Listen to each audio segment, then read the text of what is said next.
अस्सलाम वालेकुम dear student, myself Mohammad Faisal. बेटा आज का जो हमारा टॉपिक है वो इलेक्ट्रॉन अफिनिटी के ऊपर होगा। इलेक्ट्रॉन अफिनिटी में हम जौन सी चीज़ें डिस्कस करेंगे उसमें सबसे पहले हम उसकी डेफिनेशन, एग्जाम्पल, उसके बाद हम उसके फैक्टर्स को डिस्कस करेंगे और हम लोग उसमें पीरियोडिक ट्रेंड देखेंगे, हमारे पास ग्रुप के अंदर उसका ट्रेंड क्या है और पीरियड के अंदर ट्रेंड क्या है। उसके बाद हम कुछ एक्सेप्शनल केसेस डिस्कस करेंगे कि हमारे पास इस इलेक्ट्रॉन अफिनिटी में कुछ एक्सेप्शनल केसेस हैं जो कि हमारे पास ग्रुप के अंदर और पीरियड के अंदर हमारे पास उस जनरल ट्रेंड को क्या करते हैं, उसमें वेरिएशन आती हैं। इसके अलावा हम उसके कुछ शॉर्ट क्वेश्चन डिस्कस करेंगे। तो आज के लेक्चर में हम इन सारी चीज़ों को डिस्कस करेंगे। सबसे पहले बेटा इलेक्ट्रॉन अफिनिटी जो है इसकी हम डेफिनेशन अगर देखें तो हमारे पास डेफिनेशन है the amount of energy release when an electron is added to an isolated gaseous atom to form an anion. देखिए बेटा हमें ये भी पता है कि जब भी कोई इलेक्ट्रॉन किसी न्यूट्रल एटम में ऐड होता है तो उसके ऊपर क्या आता है, नेगेटिव चार्ज आता है। तो ये वाला अनाइन जब वो बनता है तो उस दौरान जब हमारे पास एनर्जी जो रिलीज़ होती है उसको हम लोग बोलते हैं इलेक्ट्रॉन अफिनिटी बोलते हैं। होता बेटा ये है कि हमारे पास कोई एटम होता है, उसके सेंटर में न्यूक्लियस है और हमारे पास बाहर उसके क्या होते हैं, शेल्स होते हैं। अपना कोई भी हमारे पास एटम अपने आप को स्टेबल करने के लिए, अपना ऑक्टेट कंप्लीट करने के लिए वो हमारे पास इलेक्ट्रॉन को क्या करता है, बाहर से एक्सेप्ट करता है। जैसे जब कोई इलेक्ट्रॉन इसको जब वो हमारे पास अट्रैक्ट करेगा, क्योंकि न्यूक्लियस के ऊपर पॉजिटिव चार्ज है, इस इलेक्ट्रॉन के ऊपर नेगेटिव चार्ज है। जब ये वाला न्यूक्लियस इस वाले इलेक्ट्रॉन को अट्रैक्ट करेगा तो due to this attraction energy release होगी और उस एनर्जी को हम बोलते हैं इलेक्ट्रॉन अफिनिटी। बेटा जी यहाँ पर मैंने एग्जांपल लिया, ऑक्सीजन है, ऑक्सीजन के आखिरी शेल में 6 इलेक्ट्रॉन होते हैं, उसको अपना ऑक्टेट कंप्लीट करने के लिए 8 इलेक्ट्रॉन चाहिए होते हैं। तो ये क्या करता है, जब फर्स्ट इलेक्ट्रॉन ये हमारे पास फर्स्ट इलेक्ट्रॉन जब इसके जो लास्ट शेल के अंदर आता है तो ये हमारे पास एक यूनी नेगेटिव आयन बनता है। ये बनता है यूनी नेगेटिव आयन, मतलब इसमें हमारे पास एक नेगेटिव क्या हमारे पास चार्ज है। उस दौरान जो एनर्जी रिलीज होती है वो हमारे पास 142 किलो जूल पर मोल है। ये नेगेटिव का साइन ये बता रहा है कि ये हमारे पास जो है एक्सोथर्मिक है, मतलब यहाँ से हीट ने क्या होना है, रिलीज होना है, एग्जिट होना है। लेकिन उसी हमारे पास, क्योंकि उसने अपने आखिरी शेल में 8 इलेक्ट्रॉन पूरे करने थे, एक इलेक्ट्रॉन उसको और चाहिए था। जब ये यूनी नेगेटिव आयन के अंदर एक और इलेक्ट्रॉन इंटर होता है तो जो सेकंड इलेक्ट्रॉन अफिनिटी होती है वो हमारे पास जो है वो पॉजिटिव में आती है। मतलब पॉजिटिव का मतलब ये है कि यहाँ पर एनर्जी आपको क्या करनी पड़ती है, देनी पड़ती है, एंडोथर्मिक आती है। और कितनी देनी पड़ती है, 780 किलो जूल पर मोल। तो ये क्वेश्चन आता है बड़ा इंपॉर्टेंट कि why second electron affinity is positive, यानी कि जब आपने सेकंड इलेक्ट्रॉन को ऐड किया है तो हमारे पास उसका वो पॉजिटिव क्यों हुई है, या वो सेकंड इलेक्ट्रॉन अफिनिटी जो है वो हमारे पास एंडोथर्मिक क्यों है। ये हमारे पास एक क्वेश्चन आता है। बेटा जिस क्वेश्चन को हमने आंसर किया है कि हमारे पास जब फर्स्ट इलेक्ट्रॉन जो होता है वो इंटर होता है इन न्यूट्रल एटम के अंदर और ड्यू टू अट्रैक्शन एनर्जी क्या होती है, रिलीज होती है। यानी कि जब फर्स्ट इलेक्ट्रॉन हमारे पास आता है तो वो न्यूट्रल में आता है, यानी कि कोई उसके ऊपर ना पॉजिटिव चार्ज ना नेगेटिव चार्ज है। तो ये जब न्यूक्लियस और इलेक्ट्रॉन के दरमियान अट्रैक्शन होने की वजह से यहाँ से एनर्जी क्या होती है, रिलीज होती है। लेकिन जो सेकंड इलेक्ट्रॉन जब इंटर होता है किसी यूनी नेगेटिव आयन के अंदर, यूनी नेगेटिव आयन के अंदर जब सेकंड इलेक्ट्रॉन इंटर होता है तो ये सेकंड इलेक्ट्रॉन जो होता है वो रिपल्शन फील करता है। क्यों? क्योंकि इसके ऊपर पहले से नेगेटिव चार्ज है और यहाँ पर इसके ऊपर भी नेगेटिव चार्ज है। इनके दरमियान रिपल्शन होने की वजह से ये इलेक्ट्रॉन जो होता है वो रिपल्शन फील करते हैं। तो हम लोगों ने ये इलेक्ट्रॉन को क्या करना है, इसके अंदर इंटर करवाना है। तो इनकमिंग इलेक्ट्रॉन जो होता है वो फील करता है रिपल्शन को due to presence of already present electron.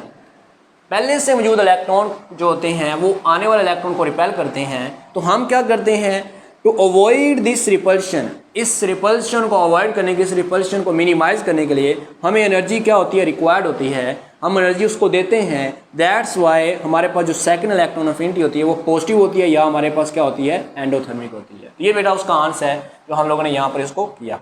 उसके बाद बेटा हमारे पास है कि जो यूनिट अगर हम डिस्कस करें तो यूनिट हमारे पास किलो जूल पर मोल होता है। जिस तरह हमने आयोनाइजेशन एनर्जी का यूनिट देखा तो वो किलो जूल पर मोल, इसी तरह हमारे पास जो इलेक्ट्रॉन अफिनिटी का यूनिट है वो भी किलो जूल पर मोल होता है या इलेक्ट्रॉन वोल्ट होता है।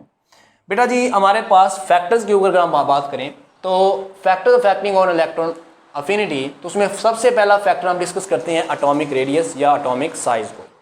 बेटा जी जितना एटम का रेडियस या एटम साइज ज़्यादा होगा उतनी इलेक्ट्रॉन अफिनिटी की वैल्यू क्या होगी, कम होगी। मतलब ये है कि जितना साइज बड़ा होता है उतनी हमारे पास न्यूक्लियस की अट्रैक्शन जो होगी वो अपने वैलेंस इलेक्ट्रॉन के ऊपर क्या होगी, बहुत कम होगी। जब अपने वैलेंस इलेक्ट्रॉन पर बहुत कम अट्रैक्शन हो रही है तो वो आने वाले इलेक्ट्रॉन को भी क्या करेगा, कम अट्रैक्ट करेगा। तो कम अट्रैक्शन होने की वजह से कम ही क्या होगी, एनर्जी रिलीज होगी। मैंने यहाँ पर लिखा है greater attraction mean greater electron affinity, क्योंकि जब ग्रेटर इलेक्ट्रॉन जो हमारे पास अट्रैक्शन होती है उस वक्त ज़्यादा एनर्जी रिलीज होती है, इस वजह से हम कहते हैं greater attraction greater the electron affinity. तो यहाँ पर साइज ज़्यादा होने की वजह से न्यूक्लियस की अट्रैक्शन अपने आखिरी शेल में पहले ही कम होती है। तो हमारे पास जब हम लोग इलेक्ट्रॉन जो इंटर हो रहा है उसके लिए उसको कम अट्रैक्शन फील करेगा, जिसकी वजह से जो हमारे पास इलेक्ट्रॉन अफिनिटी की वैल्यू होती है वो भी क्या होती है, कम होती है। तो जितना एटम का साइज ज़्यादा होता है उतनी इलेक्ट्रॉन की अफिनिटी जो वैल्यू होती है वो कम होती है। जैसे सोडियम और पोटेशियम की बात करें तो सोडियम का हमारे पास 0.548 इलेक्ट्रॉन वोल्ट है और हमारे पास पोटेशियम की 0.502 क्या है, इलेक्ट्रॉन वोल्ट है। तो जैसे हम नीचे हैं तो इलेक्ट्रॉन अफिनिटी की वैल्यू जो हुई है वो क्या हुई है, कम हुई है। बेटा जी उसके बाद हमारे पास है effective nuclear charge. Effective nuclear charge क्या होता है, हमने पढ़ा था कि जो शील्डिंग इफेक्ट की वजह से हमारे पास जो एक्चुअल न्यूक्लियस की अट्रैक्शन होती है वो हमारे पास वैलेंस इलेक्ट्रॉन पर नहीं पहुंचती, उसमें से कम हो जाती है। हमने कहा था कि जो जी इफेक्ट होता है वो असल में वो एक्चुअल में से हम लोग उस शील्डिंग इफेक्ट को क्या करते हैं, कम करते हैं। जो एक्चुअल में न्यूक्लियस उन वैलेंस इलेक्ट्रॉन को अटैक कर रहा होता है उसको हम बोलते हैं जी इफेक्ट। तो ये जितना न्यूक्लियस की अट्रैक्शन अपने वैलेंस इलेक्ट्रॉन पर ज़्यादा होगी, इसका मतलब उतना इफेक्टिव न्यूक्लियर चार्ज क्या ज़्यादा है। जितनी इफेक्टिव न्यूक्लियर चार्ज ज़्यादा होगा इतना मतलब उस इलेक्ट्रॉन के ऊपर, वैलेंस इलेक्ट्रॉन के ऊपर अट्रैक्शन ज़्यादा है, इनकमिंग इलेक्ट्रॉन को भी अट्रैक्शन ज़्यादा मिलेगी। जब इनकमिंग इलेक्ट्रॉन को अट्रैक्शन ज़्यादा मिलेगी इसका मतलब ये होगा कि हमारे पास ज़्यादा से ज़्यादा एनर्जी क्या होगी, रिलीज होगी। इसका मतलब ये एक दूसरे के साथ क्या है, डायरेक्ट रिलेशन के अंदर है। तो जितना इफेक्टिव न्यूक्लियर चार्ज ज़्यादा उतनी इलेक्ट्रॉन अफिनिटी की वैल्यू भी ज़्यादा। फिर उसके बाद है थर्ड, जो हमने लास्ट में जो डिस्कस करना है वो है स्टेबल इलेक्ट्रॉनिक कन्फिगरेशन। कोई हमारे पास जो एटम है अगर उसकी स्टेबल इलेक्ट्रॉनिक कन्फिगरेशन वो रख रहा है तो उसकी इलेक्ट्रॉन अफिनिटी की वैल्यू जो होगी वो बहुत ही कम होगी, क्योंकि वो पहले से ही स्टेबल है। वो कभी आने वाले इलेक्ट्रॉन को अट्रैक्ट नहीं करेगा, ना वो इलेक्ट्रॉन जल्दी से देगा ना वो अट्रैक्ट करेगा। जब वो अट्रैक्ट ही नहीं करेगा तो हमारे पास एनर्जी भी क्या होगी, कम रिलीज होगी। जब एनर्जी कम रिलीज होगी इसका मतलब ये है कि इलेक्ट्रॉन अफिनिटी की वैल्यू क्या होगी, कम होगी। तो स्टेबल इलेक्ट्रॉनिक कन्फिगरेशन कौन सी होती हैं, अगर हमारे पास हाफ फील्ड हमारे पास ऑर्बिटल हो या फिर फुल फील्ड हो। जैसे अगर S1 हो, P3 हो, D5 या F7 हो तो ये हमारे पास हाफ फील्ड होते हैं और ये वाले इनकी कोशिश होती है कि मैं एक इलेक्ट्रॉन ना अटेन करूं ताकि हमारे पास वो स्टेबल नहीं हो, यानी क्योंकि हाफ फील्ड होने की वजह से, सिमेट्री होने की वजह से ये स्टेबल होते हैं। हमारे पास फुल फील्ड में या S2 हो, P6 हो या D10 है या F14 है तो ये हमारे पास फुल फील्ड होते हैं। अगर ये फुल फील्ड हैं तो इनकी कोशिश होती है कि ये इलेक्ट्रॉन को जो है वो अटेन ना करें, इलेक्ट्रॉन को जो है वो जो हमारे पास कैप्चर ना करें, क्योंकि ये पहले से ही फुल फील्ड हैं। इस वजह से ना ये इलेक्ट्रॉन लेते हैं ना इनकी में एनर्जी क्या होती है, रिलीज होती है। तो बेटा ये फैक्टर्स थे, हम इसी को थोड़ा सा आगे और मॉडिफाई करते हैं इसके बाद।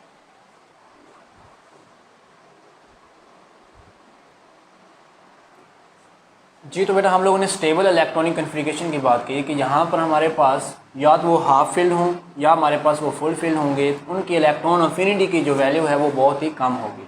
तो इसकी कुछ एग्जांपल अगर हम देखें, अगर हम ग्रुप 2 में देखते हैं तो ग्रुप 2 में हमारे पास क्या होता है, अगर बेरिलियम है, मैग्नीशियम है, इस तरह कैल्शियम है, इस तरह नीचे हमारे लोग आती है स्ट्रोंशियम है वगैरह, इनके अगर मैं इलेक्ट्रॉनिक कन्फिगरेशन करता हूँ तो बेरिलियम का एटॉमिक नंबर 4 होता है तो 1s2 2s2, इसका 12 होता है 1s2 2s2 2p6 3s2, और यहाँ पर कैल्शियम का 1s2 2s2 2p6 3s2 3p6 and 4s2।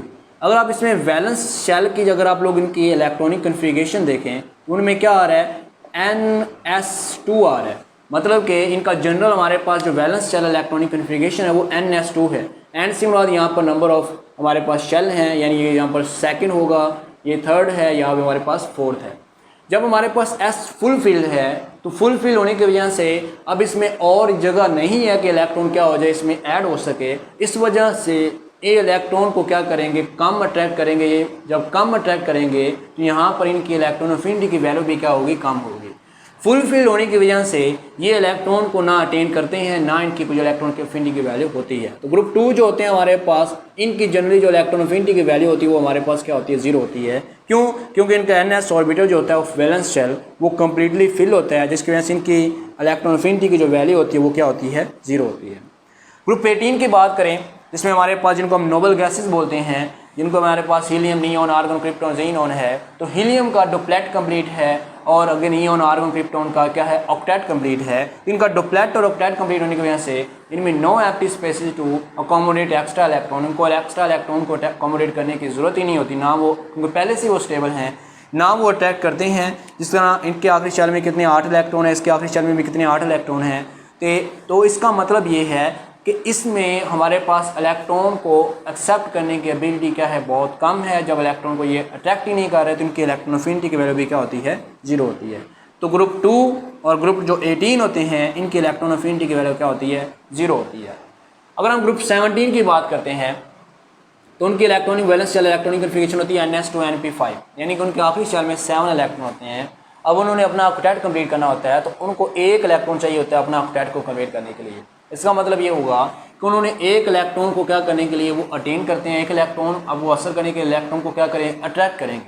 इसका मतलब इनकी इलेक्ट्रॉन अफिनिटी की जो वैल्यू है वो बहुत ज़्यादा होती है, क्योंकि इन्होंने अपना ऑक्टेट कंप्लीट करने के लिए इलेक्ट्रॉन को क्या करना है, अट्रैक्ट करना है। तो फ्लोरीन है, इसका असल में हमारे पास 5 और 2 7 है, इसमें भी हमारे पास क्या है, 7 है। तो इनकी इलेक्ट्रॉन अफिनिटी की जो वैल्यू होती है ग्रुप 17 वालों की वो बहुत ज़्यादा होती है, और हम इसलिए कहते हैं कि हमारे पास क्योंकि इनके आखिरी शेल में हमारे पास क्या है, 7 इलेक्ट्रॉन है। ग्रुप 15 की अगर हम बात करते हैं तो इसमें हमारे पास इनकी वैलेंस जो इलेक्ट्रॉनिक कन्फिगरेशन होती है वो होती है NS2NP3। S यहाँ पर फुल फील्ड है और P हमारे पास क्या होता है, हाफ फील्ड है। जैसे यहाँ पर देखें NS2 यानी 2S2 और 2P3, यहाँ पर 3S2 3P3, इस तरह 4S2 4P3, यानी S फुल फील्ड है और P के अंदर 3 है, और P के अंदर 3 का मतलब ये है कि हमारे पास हाफ फील्ड है, जिसकी वजह से इनके जो हमारे पास इलेक्ट्रॉन को अटेन करना, यानी जब ये इलेक्ट्रॉन इसमें आएगा तो इसमें रिपल्शन की वजह से ये थोड़ा बहुत अनस्टेबल हो जाएगा, जिसकी वजह से हम कहते हैं कि यहाँ पर हमारे पास जो नाइट्रोजन और फास्फोरस जैसे हमारे पास मान लीजिए ग्रुप 15 के हैं, इनकी जो इलेक्ट्रॉन अफिनिटी की जो वैल्यू वो बहुत ही क्या होती है, कम होती है। जिस तरह अगर नाइट्रोजन है तो नाइट्रोजन के हमारे पास वैलेंस शेल में जो हमारे पास P3 आ रहा है, इसका मतलब ये है कि यहाँ पर जो ये बहुत ज़्यादा स्टेबल है। लेकिन ऑक्सीजन की बात करते हैं तो ऑक्सीजन के आखिरी शेल में कितने इलेक्ट्रॉन आते हैं, 4 आते हैं, यानी 1 2 3 और 4। तो ये एक इलेक्ट्रॉन आने की वजह से, ये इसमें इलेक्ट्रॉन को दरमियान रिपल्शन होने की वजह से अब ये थोड़ा सा अनस्टेबल होता है। अब ये इलेक्ट्रॉन को न्यूक्लियस यानी कि जो ऑक्सीजन है ये ज़्यादा अट्रैक्ट करता है एज़ कम्पेयर टू यहाँ पर नाइट्रोजन के। तो ऑक्सीजन की जो इलेक्ट्रॉन अफिनिटी की जो वैल्यू होती है वो ज़्यादा होती है और नाइट्रोजन की क्या होती है, कम होती है, बहुत ज़्यादा कम होती है।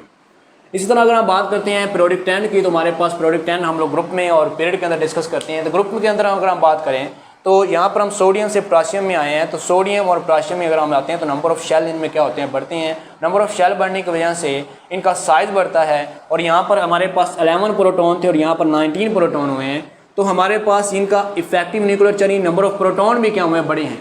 लेकिन क्योंकि इसके साथ साइज भी बड़ा है तो जब हमारे पास क्लैश होता है हमारे पास किसका, इफेक्टिव न्यूक्लियर चार्ज का और हमारे पास एटॉमिक साइज का, तो एटॉमिक साइज का जो हमारे पास वो डोमिनेट कर जाता है इफेक्ट किसके ऊपर जी, हमारे इफेक्टिव न्यूक्लियर चार्ज के ऊपर।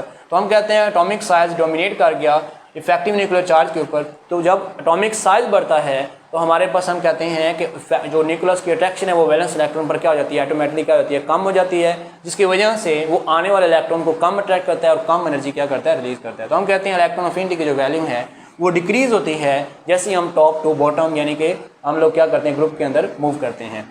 सोडियम की अगर हम बात करें तो उसकी जो इलेक्ट्रॉन अफिनिटी की वैल्यू वो 0.548 है, पोटेशियम की 0.502 है, और बीडियम के हमारे पास 0.486 इलेक्ट्रॉन वोल्ट है।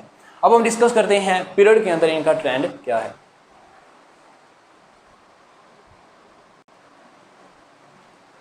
जी तो बेटा जब हम पीरियड की बात करते हैं तो पीरियड में हम लोगों को पता है कि जैसे जैसे हम लोग लेफ्ट टू राइट मूव करते हैं तो हमारे पास एटम का जो साइज है